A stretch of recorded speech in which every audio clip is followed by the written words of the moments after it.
Yes ma'am, ये था। यहाँ पर हमने सैंपल साइज हमें दिया हुआ था 70, और उसकी जो है लेंथ हमने निकाली है, नंबर ऑफ रोज हमें मिली है लेंथ से। और उसके बाद जो है ये पॉपुलेशन साइज को डिवाइड किया सैंपल साइज से। तो यहाँ पर जो नंबर ऑफ रोज थी हमारे पास वो 1470 थी, और जब ये डिवाइड किया तो हमारे पास इंटरवल 21 आया।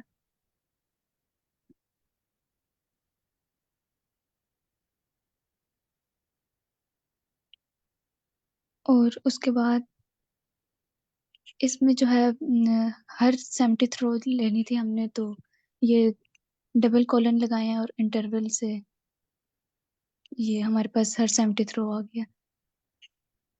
That's good.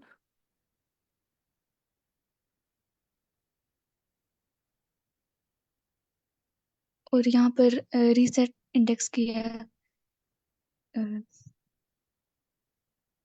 ताकि यहाँ पर जो है ये एक 0 1 2 ऐसे करके इंडेक्स आए, क्योंकि जो हमने ली थी ये 70th रो वाले इंडेक्स ही आए हुए हैं। तो ओके।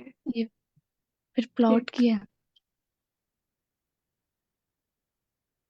और इसमें प्लॉट किया तो ये हमें इसमें प्लॉट में पता चल रहा है कि जैसे जैसे इंडेक्स ज़्यादा हो रहा है तो ये ईयर्स, ये एड कंपनी इसके भी जो है वैल्यू बढ़ती जा रही है। तो ये एक पैटर्न आ रहा है, तो इसलिए यस, इसको हमें फिर शफल पैटर्न। करेंगे। जी जी, क्योंकि हमें पैटर्न ये बता रहा है कि अभी एक मतलब जैसे जैसे रो इंक्रीज हो रही है, जैसे 0 से 200 हुई रो, तो डाटा नीचे है, ठीक है। 200 से 400, 400 से 600, जैसे जैसे हम रो डाटा वाइज मतलब देख रहे हैं ना, डाटा को अगर हम स्क्रॉल करें, ठीक है, तो ये कह रहा है कि डाटा की हर रो वाइज जो है वो वैल्यू ईयर्स एट कंपनी की इंक्रीज हो रही है, ठीक है। तो इसका मतलब ये है कि हो सकता है उस कॉलम में असेंडिंग या डिसेंडिंग ऑर्डर में डाटा अरेंज हो, like we can assume things like that, कि इसकी वजह से ये एक पर्टिकुलर हमें पैटर्न मिल रहा है इसके अंदर, कि इंक्रीज या डिक्रीज हो रही है रो जैसे से आगे हो रही है मूव, ठीक है। जैसे जैसे हम नई टॉप टू बॉटम कॉलम में जा रहे हैं, रो रो नंबर इंक्रीज हो रहा है, तो एक पैटर्न शो हो रहा है इंक्रीजिंग या decreasing, which is not good, like it will create biases. So yes, इस ग्राफ से हमें ये शो हो रहा है कि पैटर्न यस है एक, तो हमें अब शफलिंग की जरूरत है। यस, इसमें शफल करेंगे फिर। अ, तो ये हमने एक एट्रीब्यूट लिया फ्रैक फ्रैक, तो इसमें 1 किया तो ये सारा हमारा डाटा सेट जो है शफल होगा। और रीसेट इंडेक्स किया, जो पहले से हमारी जो इंडेक्स की आई हुई थी, अम, वो रो कॉलम आया हुआ था उसको हमने ड्रॉप किया रो, और उस ये 0 1 2 3 4 ये आ गया हमारे पास। और फिर इसको प्लॉट किया तो ये हमारे पास अब इसमें कोई पैटर्न नहीं है यस, इस प्लॉट में। That's good. Yes, that was the main M of the shuffling, कि इसमें जो सा पैटर्न था उसको ख़त्म कर दिया जाए। तो उसके बाद जब हम जो सैम्पलिंग करेंगे इट विल बी अनबायस्ड, ठीक, उसमें हर तरह का सैंपल डाटा मौजूद होगा, ठीक। Right, that's good. तो बाकी और किसी ने नहीं की असाइनमेंट? थैंक यू मैम मानू। ओके, चलो फिर हम आगे नेक्स्ट स्टार्ट करते हैं। हमारा जो नेक्स्ट टॉपिक है वो है, ये मेरी नोटबुक शेयर हो रही है ना, राइट, ओके। सो इसमें जो असाइनमेंट तक तो मैम महानूर ने अच्छे तरीके से हमें बता दिया, तो इसको एक्सप्लेन करने की ज़रूरत नहीं है अब मुझे। अगर आप में से कोई किसी का क्वेश्चन होगा तो you can ask at any time, right, कि अगर आपको असाइनमेंट करते हुए हैं जो भी, तो फिर हम उसको देख लेंगे, ठीक। तो अच्छा, नेक्स्ट जो हमारा है वो स्ट्रेटिफाइड। हम लोगों ने सिस्टमेटिक सैम्पलिंग की थी, उससे पहले एक रैंडम सैम्पलिंग थी। रैंडम में तो हम रैंडमली एन वैल्यू देते थे, और हम सैंपल जितना भी एन वैल्यू से 15 दी है, 100 दी है, जितनी भी दी, और रैंडम स्ट्रेट हम बस एक लगा देते थे हमें एक पता चला कि भाई जब जैसे हम एनपी सीड है वैसे ही रैंडम स्टेट में हम सीड दे देते हैं, रैंडम स्टेट के आर्गुमेंट से रिप्रोड्यूसिबल हो जाता है रिजल्ट, कि हर दफ़ा वही वही वैल्यू सैंपल में सेलेक्ट होंगी या रोज लाइक। ठीक, तो इसी तरह से सिस्टमेटिक सैम्पलिंग थी जिसमें हम इंटरवल कैलकुलेट कर रहे थे, और सिस्टमेटिक में हम हर इंटरवल वाइज डाटा को या रो को सिलेक्ट कर रहे थे। राइट, जैसे हम अगर कोई सर्वे कर रहे हैं और हम ये कहें कि हर 5वें घर से जाके सर्वे करना है, या फिर हम स्टूडेंट के नंबर्स से सैम्पलिंग कर रहे हैं तो हम ये कहें कि हमने हर 10वें स्टूडेंट के नंबर को ऐड करना है अपने डाटा सेट में। तो इस तरह से यानी कि हमने इंटरवल वाइज ले लिया। इसी तरह से अब एक तीसरी टाइप है, वो है स्ट्रेटिफाइड सैम्पलिंग। स्ट्रेटिफाइड सैम्पलिंग में जैसे इसके नेम से शो हो रहा है, इसमें हम स्ट्रेटा लेते हैं। ठीक है, और स्ट्रेटा क्या है, यानी कि हमने पॉपुलेशन को किसी खास फीचर की बेस पे जो है ना ग्रुप कर दिया, या सब ग्रुप में डिवाइड कर दिया।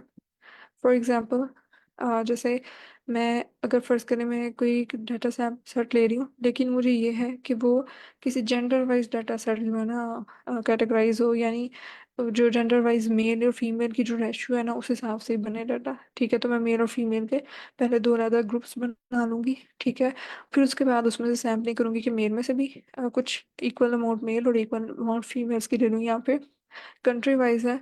ठीक है, तो मैं कंट्री वाइज अगर डाटा को देखना चाह रही हूँ, मतलब किसी एक फीचर को लेके मैं उसमें उस फीचर की बेस पे कुछ स्मॉल ग्रुप्स बनाती हूँ, तो उसको मैं कहूँगी कि स्ट्रेटास बनाए हैं। फिर उन स्ट्रेटा से जब मैं सैम्पलिंग करूँगी तो वो है स्ट्रेटिफाइड सैम्पलिंग। ठीक है, ओके, सो इसको ज़रा डिटेल में देख लेते हैं कि स्ट्रेटिफाइड सैम्पलिंग क्या है। फ़ायदा तो उसका ये है कि आपको इसमें जब आप सैंपल जो होगा ना उसमें आपका फ़र्ज़ करें कि मेरे लिए बड़ा इंपॉर्टेंट है कि मुझे कंट्री ऑफ ओरिजिन किसी चीज़ का पता हो। ठीक है, तो उस केस में हर कंट्री का जितना डाटा सेट में था वैसे ही उसका यहाँ पे रिप्रेजेंटेशन मेरे सैंपल में होगी, तो ऑफ कोर्स मेरे रिजल्ट्स ज़्यादा एक्यूरेट होंगे। तो इस केस में जब मुझे किसी एक फीचर को या ग्रुप बेस पे देखना हो, तो ये बड़ा इंपॉर्टेंट है। तो एक्यूरेट है सिंपल रैंडम सैम्पलिंग से, लेकिन इसके कुछ लिमिटेशंस भी हैं। तो ये हम जरा डिटेल में इसको देखते हैं, हमें पता चलेगा इसको। ओके, सो यहाँ पे हम stratified and weighted random sample देखेंगे। स्ट्रेटिफाइड सैम्पलिंग क्या है, जैसे हम लोगों ने सिस्टमेटिक में भी कॉफ़ी बीन्स की एग्जांपल देखी थी कि कॉफ़ी बीन्स अब है, लेकिन अब मैं इसको हर 5वां कॉफ़ी बीन या हर रैंडमली कोई भी नहीं पिक करी, बल्कि मैंने उन कॉफ़ी बीन्स की ओरिजिन बेस पे इसको फर्ज करें, मैं कंट्री वाइज इसको देखना चाह रही हूँ। तो मैंने क्या किया, कॉफ़ी बीन्स को क्लासीफाई कर पहले सब ग्रुप्स में डिवाइड कर दिया।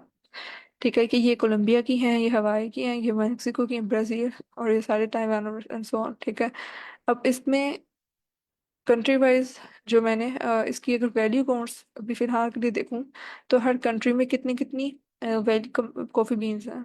ठीक, अब इस केस में अगर देखा जाए तो मैक्सिको में जो हमारा डाटा सेट है उसमें सबसे ज़्यादा कॉफ़ी बीन्स मैक्सिको से हैं, और सबसे कम कॉफ़ी बीन्स यूनाइटेड स्टेट्स से। ठीक, और यानी जो ये हवाई शोर है, ठीक है, इसमें और इसमें जो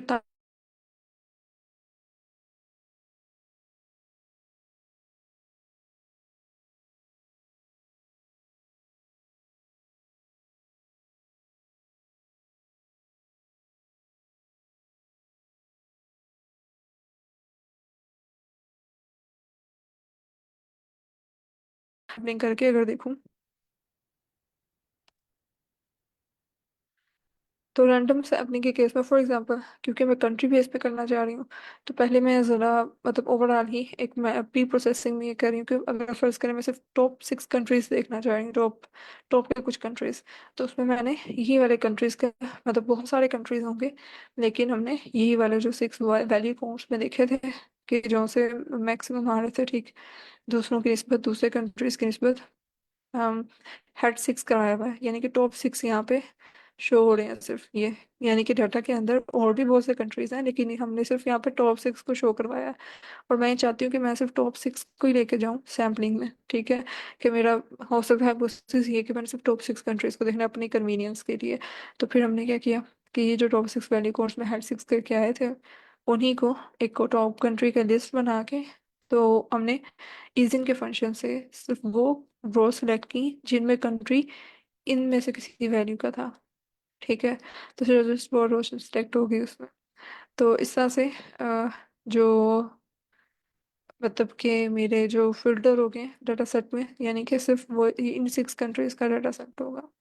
अब इस डाटा सेट में जो कि मैं सिर्फ टॉप 6 कंट्रीज का देख रही हूँ, अब इसमें मैं एक सैम्पलिंग अप्लाई करती हूँ। ठीक है, यह जस्ट प्री प्रोसेसिंग का पार्ट था कि मैंने अपनी कन्वीनियंस के लिए सिर्फ 6 कंट्रीज ली हैं।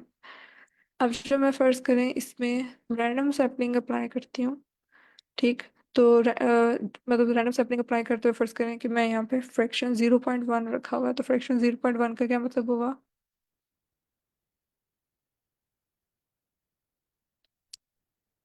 जी, कौन बताएगा?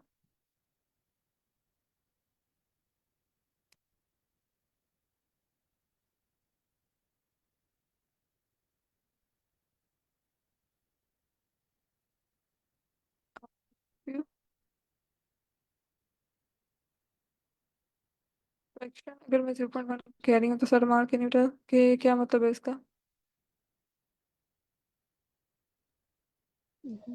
मुस्लिम मैन समझ खत्म हो इस बार। नहीं समझ आई? ओके, तो और क्या सर इस बार Hamza can, sir Hamza can you tell?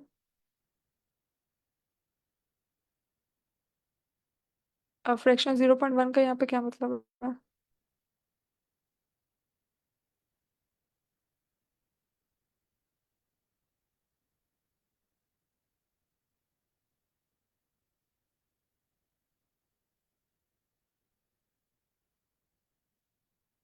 Okay, so ma'am Mahnoor, are you there? Can you listen? Yes ma'am, इसमें 10% रोज जो है शफल होंगी good, that's good. Data set में से। शाबाश, she is you're doing a great job in fact। तो अगर आपको पिछली चीजें याद ही नहीं है, फिर आप कैसे आगे करोगे? लाइक उसको आपको पिछली नहीं समझ होगी तो आप आगे कैसे उसको अप्लाई कर रहे होगे? तो definitely you should practice at your end। So that's why assignments are necessary, right? So that's good, Mahmood, you have done a great job। Okay, so fraction में 0.1 यानी कि मैं 10% प्रोपोर्शन यानी फ्रैक्शन से मैं कोई ना कोई प्रोपोर्शन फिक्स कर रही होती हूँ। तो इसका मतलब ये है कि मैंने सैंपल में ऐसे सैंपल में क्या ले रही हूँ कि डाटा सेट में से 10% का सैंपल ले रही हूँ, 10% वैल्यूज उठा रही हूँ और रैंडम स्टेट मैंने ये सेट किया, यानी कि मैं चाह रही हूँ कि रिप्रोड्यूसिबल हो डाटा। जितने दफ़ा भी मैं सैंपल लूँ तो वही सेम रोज मेरे पास आए। ठीक, तो अच्छा, अब मैंने जब इसका सैंपल लिया रैंडम, मीन हो कि हमने प्रोपोर्शनल प्रोपोर्शनल उसके 10% का रैंडम सैंपल लिया इसमें।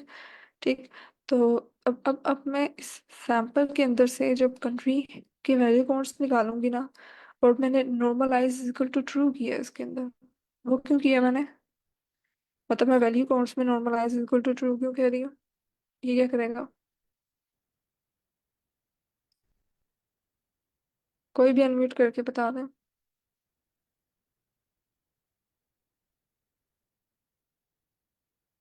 Okay, so basically normalize is equal to true ने क्या करना है कि एक तो ये था ना, हमें पता है कि वैल्यू काउंट्स का फंक्शन लगाएंगे तो मुझे जितनी भी यूनिक वैल्यूज होंगी ना उसमें उसका रिस्पेक्टिव काउंट बता देगा। लेकिन उसके साथ अगर मैं नॉर्मलाइज का फंक्शन लगाऊंगी ना, तो अब देखें पॉइंट्स में कुछ वैल्यू, यानी कि वो ये बता रहा है प्रोपोर्शन में वैल्यू बता रहा है कि टोटल अगर जितने भी 100 है टोटल, उसमें से कितने परसेंट ये वाला है, या ये इसमें टोटल 1 है, पॉइंट को पॉइंट्स में दिया हुआ आंसर, तो ये 1 टोटल है। ठीक है, यानी कि टोटल दरअसल 1 है, तो उसमें कितने कितने portions in in values in इन की कंट्रीज की रिस्पेक्टिव हैं, यानी मैक्सिको का सबसे ज़्यादा पोर्शन है, प्रोपोर्शन है। ठीक है, इसमें 0.25 जो है डाटा सेट वो मैक्सिको पे बेस्ड है। जैसे कि हमने ऊपर वैली काउंट्स में देखा भी था, टॉप 6 जब निकाली थी तो मैक्सिको टॉप पे था। ठीक है, ओरिजिनल डाटा सेट के अंदर जब मैंने वैल्यू काउंट्स निकाली थी तो उसमें मेक्सिको टॉप पे था, यूनाइटेड स्टेट्स एंड पे था और ताइवान सब सेकंड लास्ट पे था। लेकिन जब मैंने रैंडम सैम्पलिंग की, ठीक है, रैंडम सैम्पलिंग के नतीजे में जब मैं प्रोपोर्शन अब देख रही हूँ उसके, तो अब मुझे क्या पता चल रहा है कि मेक्सिको तो टॉप पे है, दैट्स गुड। लेकिन यहाँ पे यूनाइटेड स्टेट्स के बजाय ताइवान एंड पे आ गया और यूनाइटेड स्टेट ऊपर आ गया। तो फिर थोड़ी देर पहले जो मैंने ओरिजिनल पॉपुलेशन का जो डाटा सेट था इस कॉफ़ी का, उसमें से जब मैं देख रही थी तो मैंने तभी पॉइंट आउट किया था कि यूनाइटेड स्टेट्स सबसे एंड पे, ताइवान सेकेंड लास्ट पे, मेक्सिको टॉप पे है, राइट। तो इस तरह से ये वैल्यू कॉन्स्टेंट में पॉपुलेशन वाले डाटा सेट में। लेकिन जब मैंने इसमें जब रैंडम सैम्पलिंग की, तो रैंडम सैम्पलिंग में मुझे ये प्रोपोर्शंस मिल रहे हैं, ठीक है। जिसमें अगर मैं इन दोनों को इस तरह से भी उसमें कंपेयर करके स्लाइड में रखा हुआ, तो इसको साइड बाय साइड अगर देखें, पॉपुलेशन से जो लिया था, जो रैंडम सैंपल करके लिया, तो इन दोनों में डिफरेंस आपको शो होगा। या तो जो प्रोपोर्शंस थे, दे आर लाइक दिस, ठीक है। जिसमें नॉर्मल ट्रू करके मैंने वैल्यू काउंट्स में, नॉर्मल ट्रू का मतलब ये कि मैंने प्रोपोर्शन वाइज वैल्यू से किया। तो मैक्सिको पॉपुलेशन में मैक्सिको का प्रोपोर्शन 0.26 है, इधर पे 0.25 है, लेकिन चलो समहाउ इट इज क्लोजर, कि सैंपल और पॉपुलेशन का ऑर्डर सेम होना चाहिए। और अगर आप ऑर्डर देखें, तो यहाँ पे भी कोलंबिया पहले ऊपर था, इधर कोलंबिया नीचे आ गया सैंपल में। ब्राजील अपनी जगह पे ही है, और यूनाइटेड स्टेट्स और ताइवान का भी ये सीन हुआ है कि पॉपुलेशन में, यानी ओरिजिनली यूनाइटेड स्टेट्स नीचे था, लेकिन यहाँ पे ताइवान नीचे आ गया। तो इसका मतलब ये है कि अगर मेरे पास ऐसी सिचुएशन हो कि जिसमें मैं कंट्री ऑफ ओरिजिन ही देख के चल रही हूँ, ठीक है, मेरा हाइपोथेसिस में यही है कि मैंने कंट्री ऑफ ओरिजिन वाइज देखनी है डाटा को, ठीक है। तो उस केस में ये वाला इस तरह से जब ऊपर नीचे हो जाएंगे सैंपल में वैल्यूज, यानी कि डाटा में प्रोपोर्शन इसका ज़्यादा होने का मतलब ये है कि सबसे ज़्यादा रोज इसकी हैं। यानी कि हो सकता है कॉफ़ी बीन सबसे ज़्यादा, क्योंकि पॉपुलेशन में से लिया हुआ, तो कॉफ़ी बीन्स पॉपुलेशन में सबसे ज़्यादा आई मेक्सिको के सोर्स हैं। यूनाइटेड स्टेट्स में बनती कम है, इसलिए उसका डाटा कम है, ठीक है। अब वो एक उसकी जो फ्रीक्वेंसी है रोज की, वो कुछ डाटा की रिप्रेजेंटेशन ओवरऑल कोई मुझे सिग्निफिकेंट इंसाइट दे रही है। लेकिन अगर वो प्रोपोर्शन में डिस्टर्ब कर देती हूँ अपने सैंपल के केस में, जैसे रैंडम सैम्पलिंग में यहाँ पे हुआ है, तो क्या होगा कि ऑफ कोर्स वो मेरे जो रिजल्ट्स हैं उसको खराब करेगा, राइट। अगर मेरे पास एक कंट्री ऑफ ओरिजिन ही एक मैं मेन उसके सेंटर्ड है, ठीक है, उसके अराउंड ही मैं हाइपोथेसिस को चेक कर रही हूँ, तो इन दैट केस के जब मुझे एक पर्टिकुलर फीचर मेरे लिए बड़ा इंपॉर्टेंट है, ठीक है, और वो सैंपल में मिसरिप्रेजेंट हो सकता है, ठीक। तो इस चीज़ को कैप्चर करने के लिए मैं स्ट्रेटिफाइड सैम्पलिंग यूज़ करूँगी, ठीक। अब स्ट्रेटिफाइड सैम्पलिंग में जैसे मैंने देखा था कि हम किसी एक फीचर की बेस पे ग्रुप कर देते हैं, ठीक है। यानी कि जैसे उसने शुरू में एक रिप्रेजेंटेशन दिखाई थी स्ट्रेटिफाइड सैम्पलिंग में, वो ये थी कि उसने यहाँ पे कॉफीज को ग्रुप बाय कर दिया है कंट्री वाइज, ठीक। तो उससे क्या हुआ है कि ये लेदर लेदर स्ट्राटा बन गया, और इन्हीं स्ट्राटा में से वो इक्वल सैंपल जब लेगा, ठीक है, या किसी हिसाब से प्रोपोर्शन वाइज या इक्वल काउंट वाइज, तो हमारे पास स्ट्रेटिफाइड सैम्पलिंग होगी, ठीक। दो तरह की स्ट्रेटिफाइड सैम्पलिंग है, एक तो ये जो हम देख रहे हैं प्रोपोर्शन, और दूसरी होती है काउंट वाइज, ठीक है, हम वो भी देखेंगे आगे। तो अभी फिलहाल प्रोपोर्शन वाइज, यानी कि मैं प्रोपोर्शन को ही फिक्स कर दूं कि यानी जितने वो प्रोपोर्शन में यानी है उस हिसाब से ही वैल्यू है, या फिर मैं प्रोपोर्शन फिक्स ना करूं, मुझे सिर्फ काउंट चाहिए सेम। तो वो चीज़ें मैं देखती हूँ। अभी अभी यहाँ पे फर्स्ट करें, यहाँ पे मैंने क्योंकि एक फीचर कंट्री वाइज अपनी वैल्यूज़ को लेना है, तो मैंने क्या किया, पॉपुलेशन के डाटा सेट को पहले ग्रुप बाय कर दिया, यानी कंट्री वाइज पहले ग्रुप बाय हो जाए, फिर उसमें से सैंपल, ठीक। और जो सैंपल है वो 0.1, यानी फिर हर ग्रुप में से वो 0.1 फ्रैक्शन जो है ना 10% हर ग्रुप का उठाए, ठीक है। यानी कंट्री वाइज पहले हर कंट्री के अलग अलग स्ट्रेटास बन गए, स्ट्रेटम सब ग्रुप जैसे मैं कहूँगी। और फिर उस उनमें से 10% जब लेगा डाटा, तो ऑलमोस्ट वो जो प्रोपोर्शन है वो सेम रहेगा, कि जैसे मैक्सिको टॉप पे, यूनाइटेड स्टेट्स एंड पे, क्योंकि उसी हिसाब से ग्रुप में फर्स्ट करें, ए ग्रुप के अंदर मैक्सिको है फर्स्ट करें उसमें, क्योंकि वो टॉप पे है, उसकी 100 वैल्यूज हैं, हमने मैक्सिको के सारे इसमें लाता ग्रुप में डाल दिए। और इसके अलावा यूनाइटेड स्टेट्स वाले सारे इसमें इसमें ग्रुप में डाल दिए, ठीक है, उसके हर्स फर्स्ट करें 20 थे, ठीक है, इस तरह से ताइवान के अलग से ग्रुप में है। तो इन सब में से जितनी जितनी इसकी रिस्पेक्टिव वैल्यू, हमने इनमें से सिर्फ 10% सब में से ले लेना डाटा। तो जब उनका 10% एक्सक्यूज ओवरऑल उसके, यस, एक्सक्यूज इसका मतलब है कि मैम ये कि ये जितनी भी हैं वैल्यूज, ये जितने भी वेरिएबल्स हैं हमारे पास में, मैक्सिको, ग्वाटेमाला, कोलंबिया, तो इसमें से वो रैंडमली 10% जो वैल्यूज लेगा, 10% वैल्यूज लेगा, और वो हमारा सैंपल होगा। That's good, am I right? जी, यस, जी बिल्कुल ऐसा ही है। और वो 10% जब वो लेगा तो डेफिनेटली वो उसके टोटल के हिसाब से होगा। तो जिसमें ऑलरेडी नंबर ऑफ रोज ज़्यादा है तो उसका 10% भी ज़रा ज़्यादा बनेगा। उस हिसाब से प्रोपोर्शन वाइज यानी डाटा आ जाएगा। तो इसका मतलब ये है कि जब मैंने उसकी वैल्यू को उसको किया और प्रोपोर्शन वाइज उसको ज़रा देखा कि कितनी कितनी वैल्यूज़ आई हैं, तो 0.27 वैल्यूज़ है मेक्सिको की और यूनाइटेड स्टेट्स की 0.07। यानी जितनी उसकी ओरिजिनल डाटा सेट में रिप्रेजेंटेशन थी ना, उसी हिसाब से वैल्यूज़ यहाँ पे प्रोपोर्शन वाइज आई हैं। ठीक। तो हर ग्रुप की जो प्रोपोर्शन है ओवरऑल डाटा सेट में जितनी उसकी रिप्रेजेंटेशन थी पॉपुलेशन में, वो सैंपल में डिस्टर्ब नहीं हुई। ये है मेन मकसद इसमें स्ट्रेटिफाइड सैम्पलिंग का। ठीक है। और इस पर्टिकुलर स्ट्रेटिफाइड सैम्पलिंग को जिसमें मैं प्रोपोर्शंस ले रही हूँ पर्टिकुलर सैंपल में से, ठीक, तो उसको मैं कह रही हूँ कि प्रोपोर्शनल स्ट्रेटिफाइड सैम्पलिंग है। और ये कहाँ पे ज़रूरी है? ये वहाँ पे ज़रूरी है जहाँ पे मुझे हर कंट्री का प्रोपोर्शन, मतलब मेरे लिए इम्पोर्टेंट है कि मैं हर कंट्री का मतलब ये किसी भी फीचर वाइज उसका प्रोपोर्शन जो है वो सेम रहे और वो उस पॉपुलेशन से मैच कर रहा हो। ठीक है, मतलब रिजेम्बलेंस हो उसकी पॉपुलेशन, जो पॉपुलेशन में प्रोपोर्शन था किसी भी उस कंट्री का या किसी भी फीचर का या ग्रुप का, तो वो उतना ही रिप्रेजेंट कर रहे हैं हमारे सैंपल में भी। तो मैं तो प्रोपोर्शनल स्ट्रेटिफाइड सैम्पलिंग यूज करूँ। बट इन सम केसेस कि जब मुझे इतनी इसकी ज़रूरत नहीं है, यानी कि मुझे इसमें मतलब डाटा सेट में मैं ले रही हूँ और मुझे इस इक्वल मतलब कि इन सेम प्रोपोर्शन जो है ना पॉपुलेशन का उसकी ज़रूरत नहीं है, बल्कि मैं इक्वल प्रोपोर्शंस में लेना चाह रही हूँ। ठीक है, मतलब कि फर्स्ट करके मैंने ऐसा हाइपोथेसिस है कि जिसमें इसकी जो ओरिजिनल रिप्रेजेंटेशन है उससे कोई फर्क नहीं पड़ता। फर्स्ट करके मैं देखी कॉफ़ी का अरोमा दे रही हूँ। ठीक है, तो मैं बस ये कंपेयर करना चाह रही हूँ कि ताइवान के कॉफ़ी का अरोमा ज़्यादा अच्छा है या फिर कोलंबिया के, या रेटिंग का कॉलम कोई है तो मैं देखना चाह रही हूँ कि किस कंट्री की रेटिंग ज़्यादा सही है। ठीक है, तो उस केस में शायद मुझे इतना फ़र्क नहीं पड़ता कि कितनी जो है किस ओरिजिन से आई है। ठीक है, कोई भी हाइपोथेसिस हो सकता है। तो इन दैट केस फिर मैं प्रोपोर्शनल स्ट्रेटिफाइड की बजाय इक्वल काउंट्स स्ट्रेटिफाइड सैम्पलिंग लूंगी।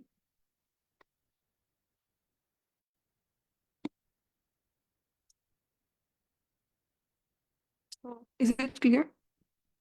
मैम ये जो इक्वल काउंट है या स्ट्रेटिफाइड सैम्पलिंग है और एक और आपने पढ़ाई थी पहले, वो जो आपने 3 4 में बताया था, तो ये जो है इन बेसिस पर हो रही है। एक तो फ्रैक्शन जो दे दे रही है या फिर नंबर इधर 15 दिया हुआ है, इस बेस पर ये जो है ना डिफ्रेंशिएट हो रही है। इससे हमें पता चलेगा कि ये इक्वल काउंट सर्टिफाइड सैम्पलिंग है या सर्टिफाइड सैम्पलिंग है।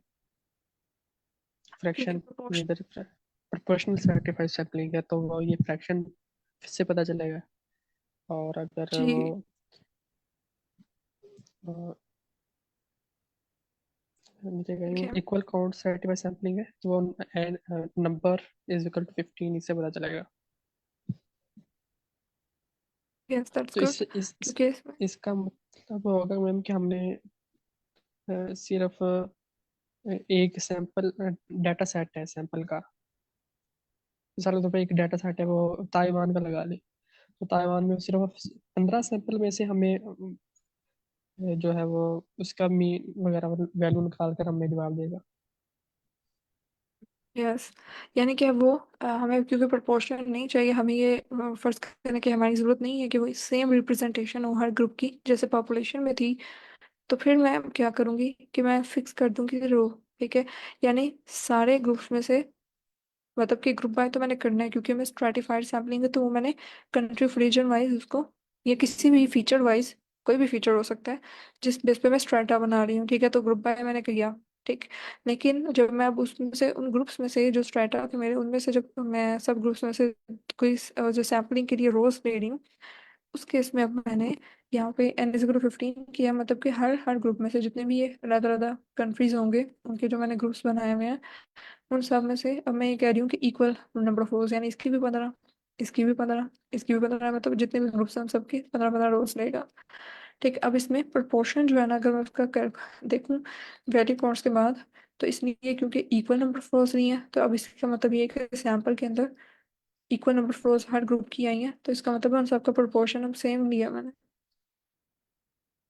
तो इस केस में जब मैं इक्वल काउंट स्ट्रेटिफाइड सैम्पलिंग है तो उसमें प्रोपोर्शन नहीं देख रही, इन दोज केसेस कि जब मुझे प्रोपोर्शन इक्वल रिप्रेजेंटेशन पॉपुलेशन और सैंपल की मतलब ज़रूरी नहीं है, तो मैं फिर प्रोपोर्शन सबका सेम कर देती हूँ, यानी equal count of number of रोज लूंगी, यानी इक्वल काउंट ऑफ रोज।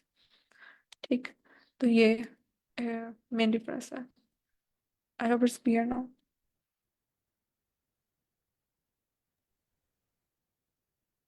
ठीक, सबको इस चीज़ की समझ आई है? जी मैम, अगर इक्वल अकाउंट्स होता है तो प्रोपोर्शन भी सेम होगा। यस, क्योंकि हमने number of rose he same लिया ना, तो फिर उनका जी, प्रोपोर्शन जो है वो उतना ही बनेगा ना, सबकी सबकी एक ही तो अब मैम सैंपल के अंदर। यस। तो मैम ये सवाल पैदा होता है कि प्रोपोर्शन कैसे सेम हो सकता है, वैल्यूज तो सेम नहीं होंगी। वैल्यूज मिसाल के तौर पर मैं कहता हूँ कि वैल्यूज है 15-15 वैल्यूज ले रहा है वो हर ग्रुप की, ताइवान की 15 ले रहा है, ब्राजील की 15, यूनाइटेड स्टेट्स की 15 ले रहा है, लेकिन वैल्यूज जो है इनकी 15 वैल्यूज वो सेम नहीं है, तो उनका जो आंसर आएगा वो सेम कैसे हो सकता है? ये आंसर नहीं, वैल्यू काउंट्स है ना, नंबर ऑफ काउंट्स है, नंबर ऑफ रोज कितनी है उन सबकी, सब ग्रुप्स की। ठीक है, ये मैंने कोई मीन मीडियन मोड तो नहीं ना निकाला हुआ, ये मैंने काउंट किए हैं कि कितनी नंबर ऑफ रोज हैं उसमें, नहीं 15 थी, तो ये 15-15 आंसर आना था सबका। ठीक है, लेकिन मैंने एक प्रोपोर्शन वाइज क्योंकि देख रही थी कि टोटल में से प्रोपोर्शन वाइज यानी परसेंटेज वाइज मुझे आंसर देखिए कितना है। ठीक है, यानी अगर मैं खाली वैल्यू काउंट्स रखती तो ये मुझे सबकी क्योंकि 15 रोज नहीं हुई है तो 15-15 आंसर दे देता। लेकिन अब इन सब में प्रोपोर्शन मतलब मैंने निकाला हुआ है, तो यानी वो क्या कर रहा है कि वो ये देख रहा है कि टोटल, फर्ज करें कि ये 1 है होल, और उसमें से कितना पोर्शन ताइवान के रोज का है, कितना पोर्शन इसकी मतलब कोलंबिया या जो हर एक रिस्पेक्टिव कंट्री के ग्रुप्स का। ठीक। मैम सैम्पलिंग का ये मतलब नहीं है करेंगे, अगर मैं रॉन्ग नहीं हूँ तो सैम्पलिंग का मिसाल के तौर पर अगर हम एक पूरी पॉपुलेशन का मीन मीडियन मोड वगैरह या फिर स्टैंडर्ड डेविएशन वगैरह स्टैटिक्स निकालते हैं, उसकी बजाय जो है सैंपल का हम ये लगाकर फंक्शन लगाकर जो है हम थोड़े से यानी कि थोड़ा सा जो डाटा है उससे जो है ना, जो रैंडम डाटा होता है उससे हम ये सारी चीज़ें पूरी कर सकते हैं, यानी कि वो स्टैटिक्स उसकी निकाल सकते हैं। जी, बिल्कुल सही है, लेकिन अभी हम सिर्फ सैंपल बना रहे हैं, अभी हमने इसमें कोई स्टार्स नहीं अप्लाई की। तो सैंपल जो बनाया है ना स्ट्रेटिफाइड सैम्पलिंग में इक्वल काउंट्स है, अगर इक्वल काउंट्स है यानी कि हर ग्रुप की उतनी 15-15 रोज आ रही हैं। ये जस्टिस के कहने का मतलब है कि मैंने हर ग्रुप से 15-15 रोज ली हैं। वो रैंडम हो अच्छा सकती है, उनकी वैल्यूज डिफरेंट भी होंगी। यस। अच्छा, तो जब स्टैट्स निकालने में तो सारी बात है उनकी वैल्यू डिफरेंट होगी, ठीक। यस। यस। Okay, alright. चले, और किसी को कोई क्वेश्चन? चलो फिर आगे मूव करते हैं वेटेड रैंडम सैम्पलिंग पे। ओके, सो अभी तक वैसे हमने कौन सी सैम्पलिंग पढ़ी थी? एक हमने सिंपल रैंडम सैम्पलिंग पढ़ी थी जिसमें मैं एन सैम डॉट सैंपल के अंदर एन नंबर ऑफ रोज को स्पेसिफाई कर देती थी, तो रैंडमली वो कोई भी रोज ले लेता था, या फिर मैं फ्रैक के फंक्शन से कोई प्रोपोर्शन स्पेसिफाई कर देती थी, तो उतने प्रोपोर्शन वाइज मुझे सैंपल दे देता था। अब इसके अलावा फिर मैंने सिस्टमैटिक सैम्पलिंग पढ़ी थी जिसमें मैं इंटरवल दे रही थी, इंटरवल कैलकुलेट करके मैं बता रही थी कि हर 5वीं या हर 10वीं जो रो है उसको सिलेक्ट करना है। ठीक है, वो interval wise systematically row select हो रही थी सैम्पलिंग में, तो वो थी सिस्टमेटिक सैम्पलिंग। फिर हमने देखी स्ट्रेटिफाइड सैम्पलिंग। ठीक है, स्ट्रेटिफाइड में हम किसी ना किसी पर्टिकुलर प्रॉपर्टी या ग्रुप वाइज किसी फीचर वाइज उनको सब ग्रुप्स में या स्ट्राटा में डिवाइड कर देते थे। ठीक है, और फिर उन रिस्पेक्टिव जो ग्रुप बाय करके यानी जो मैंने सब ग्रुप्स बनाए होते थे किसी पर्टिकुलर फीचर की बेस पे, फिर मैं उन ग्रुप्स में से किसी प्रोपोर्शन या इक्वल काउंट की बेस पे सैम्पलिंग ले रही थी। ठीक, अब एक और जो वेटेड रैंडम सैम्पलिंग है वो बेसिकली क्लोजर है टू स्ट्रेटिफाइड सैम्पलिंग। ठीक, यानी मिलती जुलती है स्ट्रेटिफाइड सैम्पलिंग से, और इसमें ज़रा फ्लेक्सिबिलिटी ज़्यादा है। ठीक, इसमें क्या होता है कि हमने वेट असाइन कर देते हैं हम। ठीक है, मतलब एक वेट का कॉलम ऐड करेगा और उसमें एडजस्ट करेगा कि हर रो की जो सैम्पलिंग करते हुए जो सिलेक्ट होने की प्रोबेबिलिटी है वो क्या हो सकती है, फॉर एग्जांपल अगर इस केस में मैं लूँ तो फॉर एग्जांपल मतलब कोई मेरा ऐसा प्रोसेस है कि मैं ये चाह रही हूँ कि जो ताइवान की कॉफ़ी है, ठीक है, वो मेरे लिए उसका जो है ना प्रोपोर्शन हाई हो कॉफ़ी का, उसकी ताइवान से जो बिलोंग करती है डाटा सेट जो मैं सैंपल लूँ उसमें, ठीक है। तो अगर मेरे लिए ये ज़्यादा इंपॉर्टेंट है कि जो ताइवानीज कॉफ़ी है उसका हाई प्रोपोर्शन वो सैंपल में पॉपुलेशन की बजाय, ठीक है, यानी पॉपुलेशन से भी जो रिप्रेजेंटेशन पॉपुलेशन में उससे भी ज़्यादा हो जाए सैंपल के अंदर, ठीक, कि मैं एक पर्टिकुलर सैंपल को ज़्यादा पॉपुलेट कर रही हूँ, एक पर्टिकुलर मतलब सैंपल के अंदर एक पर्टिकुलर जो एक कहने के ग्रुप या सब ग्रुप है, ठीक है, उसको मैं ज़्यादा पॉपुलेट करना चाह रही हूँ पॉपुलेशन की निस्बत, ठीक। तो मैं अब क्या करूँगी कि मैं यहाँ पे वेटेड रैंडम में एक कंडीशन लगा दूंगी। और उस कंडीशन में फॉर एग्जांपल क्योंकि मैं ताइवान को ले जा रही थी तो मैंने उसमें कह दिया कि अगर इस कॉलम के अंदर ताइवान है, ठीक है, तो वो मेरी कंडीशन में आ गया, ठीक। अब उस कंडीशन को मैंने क्या करना है, np डॉट वेयर का फंक्शन यूज़ करूँगी, ठीक। अब ये जो np डॉट वेयर है बेसिकली अब इसमें मैं पहले अपनी कंडीशन यानी कि जहाँ पे कंट्री फॉर रीजन में में जो कंट्री फॉर रीजन की वैल्यू है वो ताइवान होगी, ठीक है, जिस रो में कंट्री फॉर रीजन की वैल्यू ताइवान है उसमें मैंने ये अभी एक कंडीशन वो वाली लगा के और साथ मैंने 2 और 1 लिखा है। 2 का क्या मतलब है कि अगर तो कंडीशन ट्रू है यानी कि वो सैम्पलिंग कर रहा था, ठीक है, देख रहा था बारी बारी और इस वाले कंट्री ऑफ रीजन वाले जो कॉलम था फर्ज करें ये वाला, ठीक है, उसमें फर्ज करें ये ताइवान आ गया 30 है और ये ताइवान नहीं है, ठीक है, कोई और वैल्यू है, फिर ताइवान की वैल्यू है। तो जहां जहां पे ताइवान की वैल्यू है उसके लिए 2 असाइन कर दो और जिधर ताइवान की वैल्यू नहीं है यानी कंडीशन फुलफिल नहीं हो रही तो उधर 1 असाइन कर दो, ठीक है। तो 3 आर्गुमेंट्स np डॉट वेयर ने लेने हैं। फर्स्ट ऑफ ऑल कंडीशन का वेरिएबल जो भी कंडीशन हम पहले सेट कर देंगे वो, और अगर दूसरा और जो तीसरा वेरिएबल क्या है वो इस बेस पे है कि अगर कंडीशन ट्रू हुई तो क्या करना है और अगर कंडीशन फॉल्स हुई तो क्या करना है। तो अगर कंडीशन ट्रू हुई तो उसको 2 असाइन करना है और अगर कंडीशन फॉल्स है यानी कि उस रो में ताइवान नहीं है कंट्री ऑफ रीजन के कॉलम में तो उसमें 1 असाइन करना है, ठीक।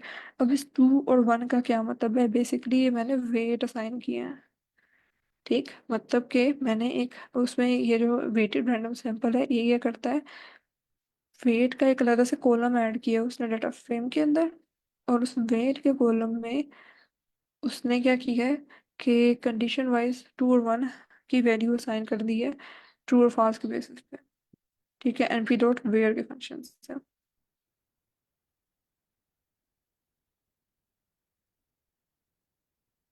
अब इस 2 और 1 जो मैंने वेट लिया है इसका मकसद क्या है, इसका मतलब ये हुआ कि ये जब रेंडमली रोज को सेलेक्ट किया जा रहा होगा तो जहाँ पे ताइवान कॉफ़ी है उसके रेंडमली सिलेक्ट होने की जो चांसेस हैं वो 2 टाइम्स बढ़ जाएंगे, ठीक है।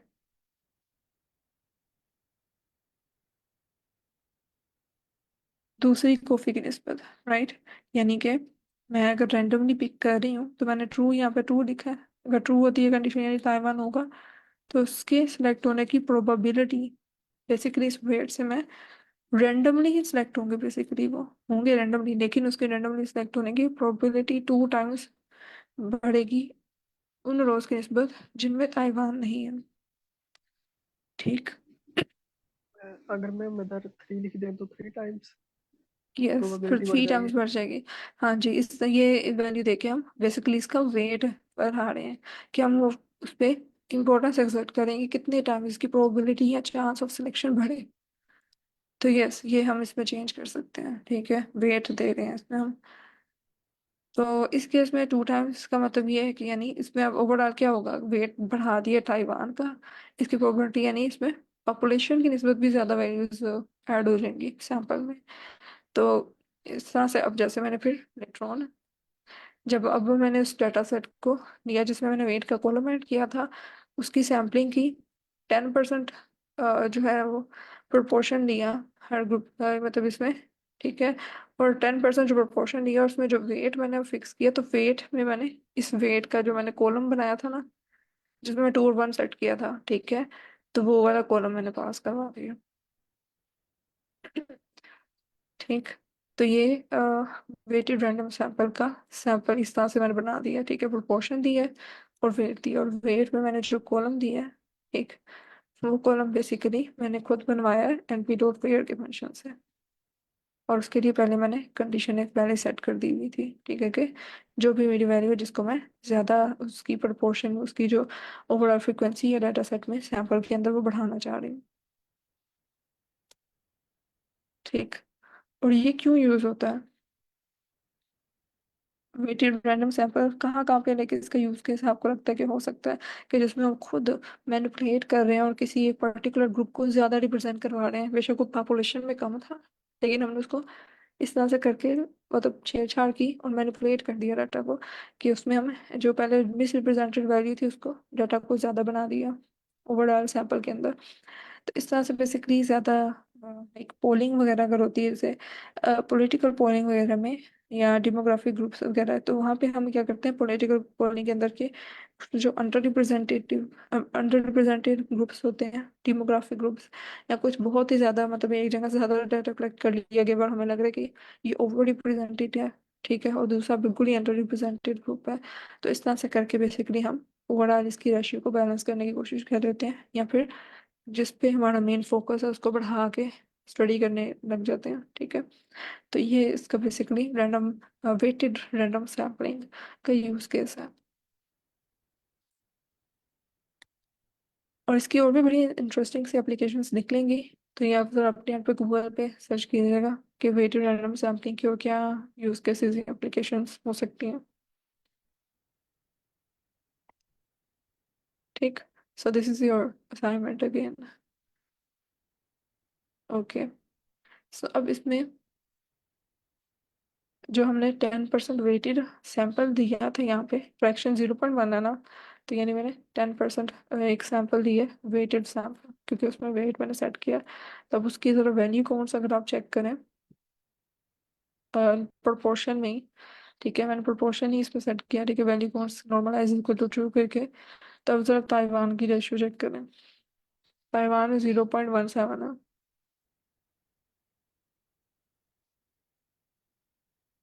यानी इसकी वैल्यू बढ़ गई है। अगर मैं इसकी ओरिजिनल पॉपुलेशन में देखती, जो शुरू में बिल्कुल हमें थी, यहाँ पे 0.17 आई है, ठीक है। तो 0.17 है इस केस में ताइवान की, और अगर मैं बिल्कुल पॉपुलेशन वाला डाटा सेट में जाके चेक करूँ जो कि ये था, तो उसमें ताइवान की वैल्यू है ओरिजिनल, यानी जो ओरिजिनल प्रोपोर्शन है ना इसका, बेसिकली वो ये है 0.08, ठीक है। और मैंने 0.08 से कितना ज़्यादा बढ़ा दिया, बिकॉज मैंने वेट इसका 2 कर दिया था, ठीक। तो मैंने 0.08 से उसको 0.17 कर दिया, बेसिकली ओवरऑल इसकी रिप्रेजेंटेशन को इतना बढ़ा दिया 0.08 से, ठीक। So that's how the wears are impacting our data. चलें अब इसको ज़रा प्रैक्टिस कर लेते हैं, यहाँ तक क्लियर है चीज़ें, कोई क्वेश्चन तो नहीं है।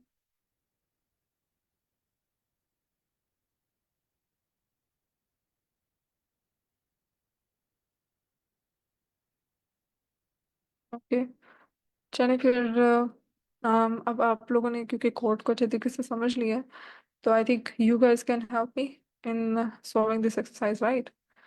तो इसको कैसे करना है अब आप लोग बताते जाएं, या मैं आपको दे दूं अपने एंड पे सॉल्व कर लेंगे, या क्लास में ही कर लेते हैं, I think that would be helpful for all.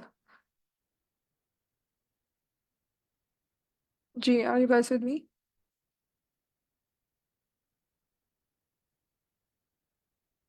Yes ma'am, ma'am जैसे आपको कंफर्टेबल लगे।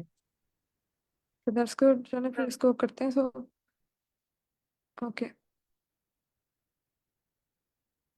ऑलराइट, दैट्स गुड, ठीक। चलें अब मुझे ये बताएं कि हम लोग प्रोपोर्शनल स्ट्रैटिफाइड सैम्पलिंग का एक क्वेश्चन करने लगे हैं। तो हमने एजुकेशन वाइज एजुकेशन लेवल का इसमें एक एट्रीब्यूशन पॉपुलेशन डाटा सेट है मेरे पास, और उसमें एजुकेशन लेवल वाइज जो है मुझे अब प्रोपोर्शन निकालने हैं, ठीक। और उसने पहला क्या कहा, get the proportion of employees from attrition column. Fraction देंगे इसको। फ्रैक्शन की वैल्यू जो है कुछ कुछ भी रख सकते हैं। 0.1 0.1 रख सकते हैं, 0.2 यानी 10%, 20%।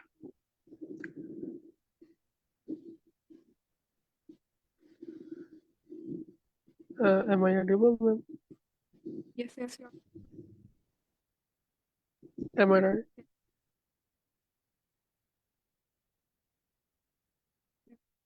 Sorting something.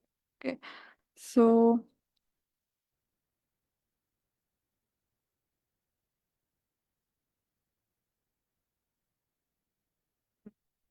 चलें इसको अब देखते हैं कि एजुकेशन लेवल वाइज मुझे इसमें प्रपोर्शन, अगर सिर्फ अभी मुझे सिर्फ प्रपोर्शन चाहिए कि कितने प्रपोर्शन है। ठीक है, अभी मैं सैम्पलिंग नहीं कर रही, उसने कहा कि प्रोपोर्शन कितना है ना एजुकेशन लेवल का, सिर्फ वो लेके आना। ठीक है, तो मैं प्रोपोर्शन अगर मुझे सिर्फ फाइंड आउट करने हैं कि कितने कितने प्रोपोर्शन हैं तो मैं कर सकती हूँ। अगर मैं वैल्यू काउंट में नॉर्मलाइज ट्रू कर रही थी तो मुझे प्रोपोर्शंस मिल रहे थे। सो अभी सिर्फ मुझे उसने ये कहा है कि मुझे प्रोपोर्शंस फाइंड आउट करने हैं। तो मैं क्या करूँगी, एट्रिशन के कॉलम, एट्रिशन का जो मेरे पास डाटा सेट है, ठीक इसके अंदर मेरे पास ये एजुकेशन का कॉलम है। ठीक, इसमें मैंने वैल्यू काउंट्स करनी है और नॉर्मलाइज को ट्रू कर देना।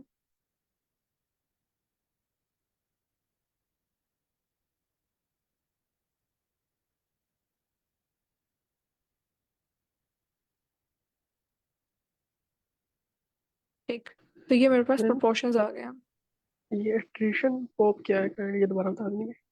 क्योंकि बेसिकली ये एट्रिशन पॉपुलेशन डाटा सेट है ना मेरे पास, ये मैंने ऊपर रीड करवाया था इसे, बिल्कुल स्टार्टिंग पे असाइनमेंट का पार्ट था बेसिकली ना, तो तब मैंने वहाँ पे रीड करवाया था। सो ये है। ठीक है, और तो इसकी फेदर फाइल थी जो मैंने रीड करवाई, तो ये एट्रिशन पॉपुलेशन में सेव करवाई गई है।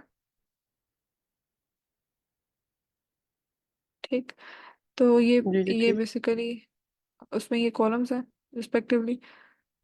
वो हम अब इसमें सिर्फ मैंने अभी सिर्फ उसने मुझे कहा प्रोपोर्शंस क्या है मुझे वो बताओ एजुकेशन के कॉलम में।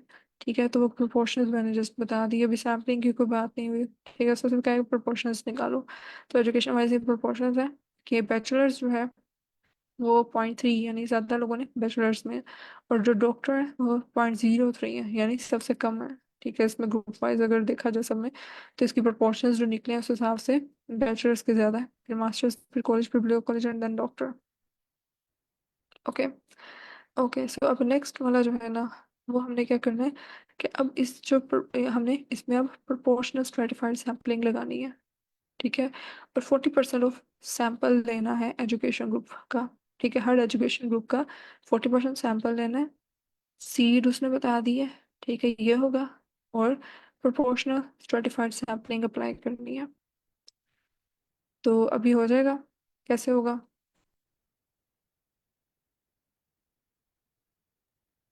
मैम एजुकेशन के साथ ग्रुप बाय करेंगे। So, yes, मैंने एडमिशन पॉपुलेशन जो मेरे पास सैंपल है, पॉपुलेशन का डाटा सेट है, उसको मैंने ग्रुप बाय कर देना है पहले। ठीक, ग्रुप बाय किससे करूँगी? एजुकेशन से, बिकॉज इसमें मैं एजुकेशन का ही उसने कहा है, और उसका सैंपल लूँगी। ठीक है, और सैंपल में उसने जो स्ट्रेटिफाइड सैम्पलिंग में उसने जो कंडीशंस दी हैं वो क्या है कि मैं फ्रैक्शन 40% रखूँ क्योंकि उसने मुझे मतलब 0.4 रखूँ क्योंकि 40% है। इसके अलावा नेक्स्ट हम जो रैंडम सीड स्टेट है मुझे, रखेंगे। Yes that's good, random state में जो मैंने सीड देना था यानी रैंडम स्टेट उसकी रिप्रोड्यूसिबिलिटी के लिए वो 2022 है।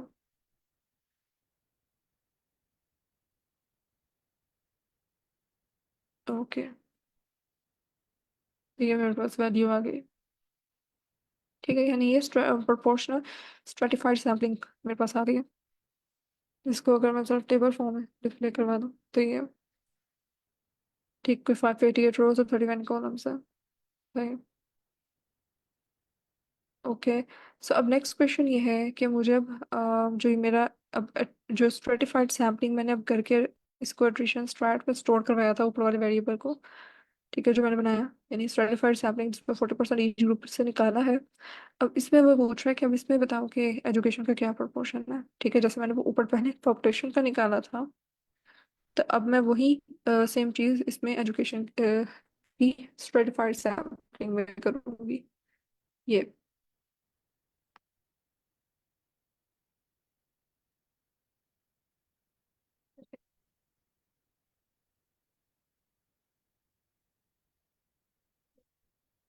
इसका फिलहाल बॉक्स बंद कर रही हूँ।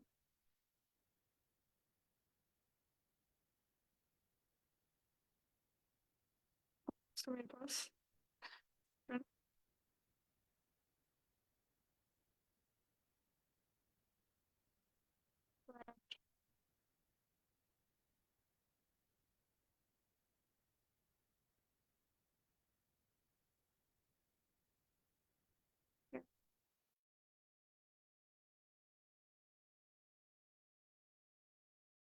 अब ये कॉलेज एजुकेशन काउंट दोनों को अगर मैं इकट्ठा ही प्रिंट करवा लूँ,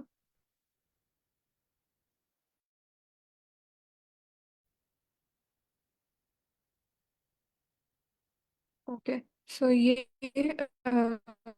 कुछ स्ट्रेटिफाइड सैम्पलिंग को इसका सेम आया है, लाइक बैचलर है, फिर मास्टर्स है, फिर college, below college and doctor, यानी कि ऑर्डर तकरीबन वही बन रहा है, 0.89, 0.27, 0.19। And like it's stratified sampling और जो ओरिजिनल पॉपुलेशन थी, उन दोनों के अगर आप प्रोपोर्शन वाइज देखें तो ये ऑलमोस्ट सिमिलर है, सेम रिप्रेजेंटेशन है एज ग्रुप की स्ट्रेटिफाइड सैम्पलिंग और इसकी, ठीक है, प्रोपोर्शनल स्ट्रेटिफाइड सैम्पलिंग और original population. So that's the main M, ठीक है, कि हम हर ग्रुप की रिप्रेजेंटेशन सेम रखना चाह रहे थे पॉपुलेशन की, और वही हम देख रहे हैं कि यहाँ पे पर्पस फुलफिल हो रहा है हमारा, ठीक।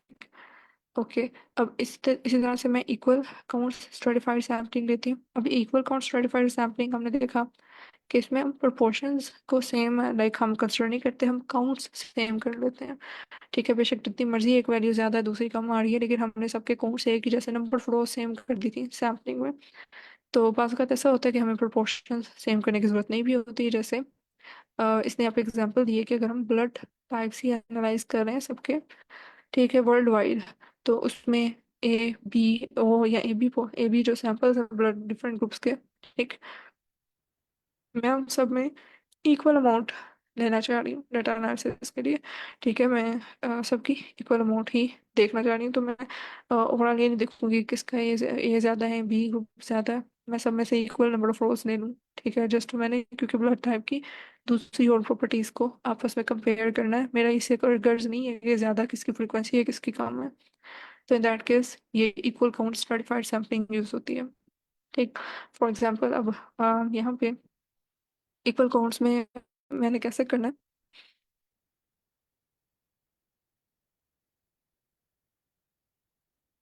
जी।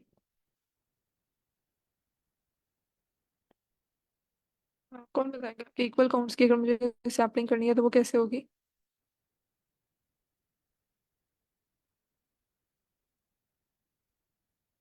यानी कि मैं एट्रिशन पॉपुलेशन में से अ, जो पहले क्योंकि क्योंकि स्ट्रेटिफाइड सैम्पलिंग है आफ्टर ऑल, तो ग्रुप वाइज तो करना ही है, ठीक है, स्ट्रेटास तो बनाना ही है, ठीक है, तो वो मैं एजुकेशन वाइज ही ले रही थी। और इसके अलावा इसके ग्रुप बाय करने के बाद लेटर on जब मैं सैंपल बना रही हूँ तो सैंपल में, क्योंकि अब मैं इक्वल काउंट्स ले रही हूँ और उसमें मुझे क्या 30 एम्प्लॉयज होने चाहिए सब में, ठीक है, तो n = 30 कर दूंगी। और स्टेट उसने रिप्रोड्यूसिबिलिटी के लिए जो बताई है वो कितनी है, 20 शो, ओके, मैं दो दफा इक्वल सही मेरे पास आ गई है इक्वल काउंट की स्ट्रेटिफाइड सैंपल्स, ठीक।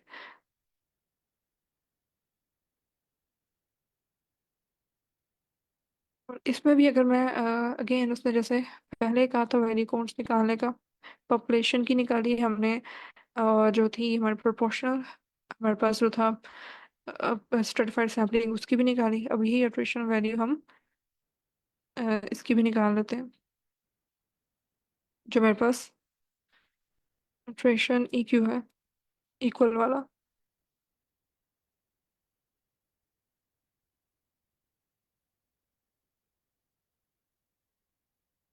ओके, सो अगेन वैसे ही करेंगे एजुकेशन।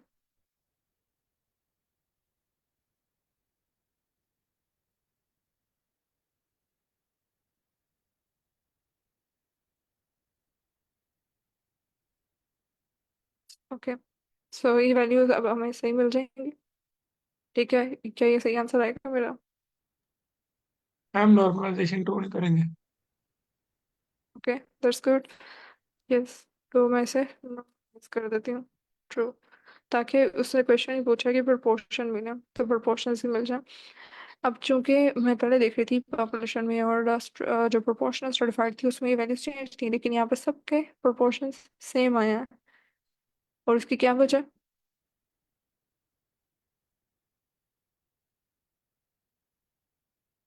क्योंकि मैंने number of rose he same नहीं है तो प्रोपोर्शन सेम ही होना था। क्योंकि सैंपल में मैंने सबकी 30-30 रोज नहीं है तो सबका प्रोपोर्शन इक्वल होना था, जो मिलके ओवरऑल सैंपल बना रहे हैं। ठीक है, 30-30 रोज हाई की हैं तो सबका प्रोपोर्शन या percentage in overall sample data same होगी, जैसे यहाँ पे 20-20% है। ओके, ठीक। तो अब वेटेड सैम्पलिंग में देख लेते हैं। वेटेड सैम्पलिंग में फर्स्ट ऑफ ऑल उसने ये किया है कि ईयर्स एंड कंपनी का डाटा है एट्रिशन पॉप में।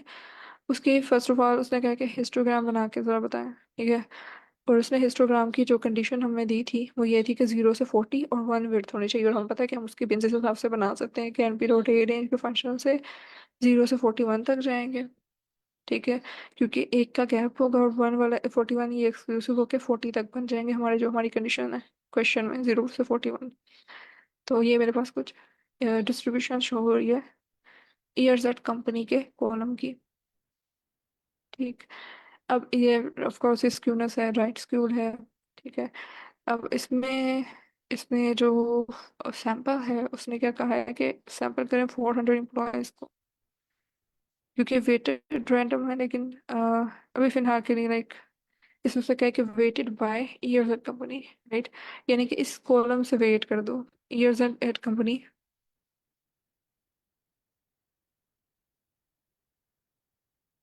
ठीक है, तो इसको कैसे मैं करूँगी अब? यानी अब मैंने जो वेट सेट करना है वो मैंने कोई कंडीशन नहीं फिलहाल, उसने सिर्फ मुझे ये कहा है कि एट्रिशन टॉप के जो कॉलम है इसमें n is equal to 400 sample हमारा, तो 400 सेट करेंगे। और वेट्स में जो मैंने अब कंडीशन देनी है वो मैंने कॉलम की दे देनी है, बिकॉज उसने मुझे कॉलम का कहा है।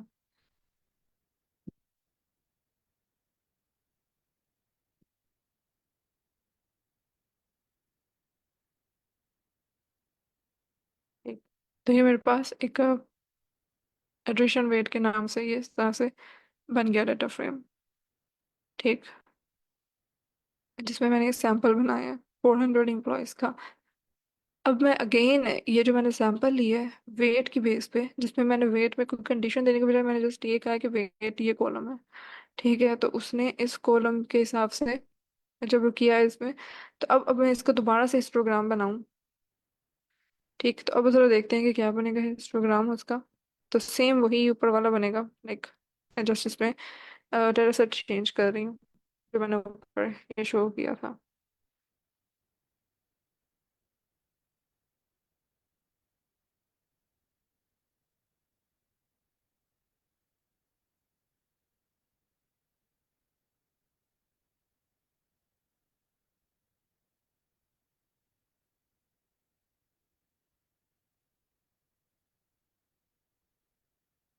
ओके, सो अभी मेरे पास इस तरह से हिस्टोग्राम की कुछ वैल्यू आई है, तरीके ये डिस्ट्रीब्यूशन आई है, जो कि समहाउ डिफरेंट है जो ओरिजिनल पॉपुलेशन का था। ओरिजिनल पॉपुलेशन में ये कॉलम था। ठीक, और ठीक है, और इस तरह से शो मैम हो रहा मेरा था एक ये सवाल है। कॉलम। यस। मैम ये जो हम तो सिर्फ सैंपल बना रहे हैं। जब सैंपल बना रहे हैं और उसका जो है हमने स्टैटिक्स उस पर अप्लाई नहीं किया, तो उसका क्यों भी हम फिर विजुलाइज कर रहे हैं? ओके, सो बेसिकली विजुलाइज तो मैं डिस्ट्रीब्यूशन के लिए, हिस्टोग्राम किस लिए यूज होता है? डिस्ट्रीब्यूशन देखने के लिए, राइट? तो बेशक उसमें मैं स्टार सप्लाई नहीं कर रही, लाइक मैं हिस्टोग्राम डेटा विजुलाइजेशन है वो स्टैटिस्टिक्स में, like that is something else. Like मैं इसमें सिर्फ विजुलाइज करवा रही हूँ कि कॉलम में क्या डेटा की डिस्ट्रीब्यूशन है। ठीक, तो मैंने एक पॉपुलेशन के इसी कॉलम को देखा, उसमें क्या डिस्ट्रीब्यूशन थी, और अब सैंपल के उसी कॉलम को देख रही हूँ कि इसमें क्या डिस्ट्रीब्यूशन है। ठीक, क्या चेंज आया है उसमें? जब मैंने वेटेड मीन ले लिया, ठीक है, यानी वेटेड सैंपल ले लिया, तो अब क्या चेंज आया, मैं वो देखना चाह रही थी। ठीक है, तो वो मैं जरूरी नहीं है कि मैं स्टार सी अप्लाई कर रही हूँ तो तभी होगे, ये मैं डाटा विजुअलाइजेशन है, लाइक मैं इसको कर सकती हूँ। Data visualization is something else, right? Okay, अब यहाँ पे ये क्वेश्चन ये है कि जो मैंने अब एक तो ओरिजिनल था जिसमें ये जो मैं ईयर्स एड कंपनी देख रही थी, और ये जो मैंने सैंपल बनाया जिसमें मैं ईयर्स एड कंपनी का सर्टिफिकेट देके मैंने सैंपल ये बनाया था, ठीक है, ये उसकी डिस्ट्रीब्यूशन आई हुई थी। तो अब वो ये कह रहा है कि कौन सा हायर है, ठीक है, किसका मीन हायर है? क्या जो mean years at company of जो पॉपुलेशन का डेटा सेट है वो हायर है, या फिर जो मीन जो है वो ईयर्स एंड कंपनी के कॉलम का जो हमारे सैंपल में है वो हायर है? मतलब इस कॉलम का मीन पॉपुलेशन में हायर होगा या सैंपल के अंदर हायर होगा जिसमें हमने इसका वेट डाला? किस में हायर होगा आपके ख्याल में?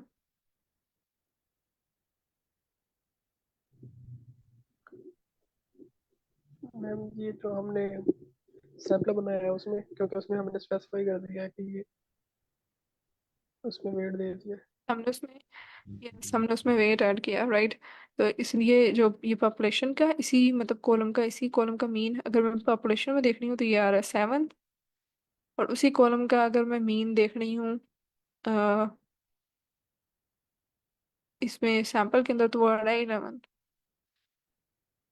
तो ये थोड़ी सी मैंने स्टार्ट यानी देखी है उसमें क्वेश्चन के हिसाब से कि मीन आया, ठीक है, तो मीन निकाला मैंने इन दोनों का, सही। और अब मुझे पता चला कि जो मीन वेटेड था, यानी जो वेट मैंने जिसको ऐड किया था years at column, years at company के कॉलम में, तो उसका मीन ज्यादा है। सो इसका क्या मतलब हुआ, अगर वेटेड जो सैंपल है उसके अंदर उस कॉलम का मीन बढ़ गया है,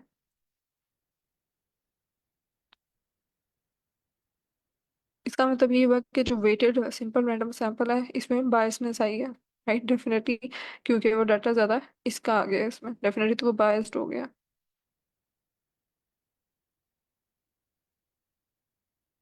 क्योंकि वैसे तो वरना हम ये कहते हैं ना कि sample should be the depiction of that population, लेकिन जब मैंने पर्टिकुलर कॉलम के अंदर वेट ऐड कर दिया तो उसका मीन ऑटोमेटिकली बढ़ गया, तो वो बायस हो गया थोड़ा सा। ठीक, so I hope it's clear now, like कोई और क्वेश्चन या कंफ्यूजन है यू कैन आस्क। इसके अलावा जो सर आपका क्वार्टाइल का जो क्वेश्चन था, क्वार्टाइल का, वो क्लियर हुआ है आपको? मैम यानी कि आपने ये बताया कि तो वो मैं समझ रहा था कि कंजेक्टिव जो है ना चल रहा होता है, अगर 25% है तो फिर उसके बाद 50% कंजेक्टिव होता है, जो पिछला 25 होता है वो भी उसमें हम्म, शामिल होता है। और जो 75% होता है उसमें जो पिछला 25 और 50% होता है वो भी शामिल होता है।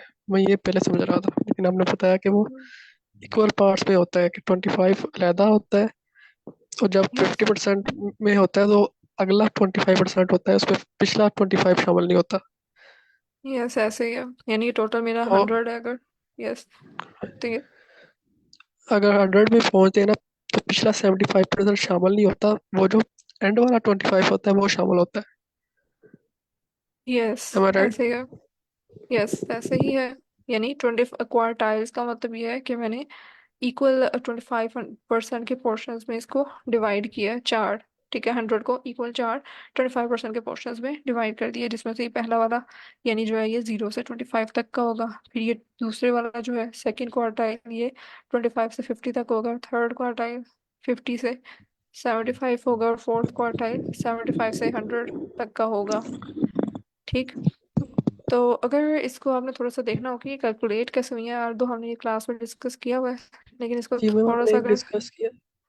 लेकिन मैं वही पूछना ये हम्म चाहता हूँ, फिर एक और सवाल ये बनता है कि अगर वो 50% को मीडियन कहते हैं, हम्म तो फिर जो यस, है ये क्यों, हम तो पिछला सिर्फ 25% ले रहे हैं एक इंडिविजुअल, तो क्योंकि हम यस, उसको तो फिर हम मीडियन नहीं कह सकते, क्योंकि अगर पिछला 25% शामिल होगा और अगला 25% शामिल होगा, तो वो सारा मिलकर 50% बनेगा, वो मीडियन होगा।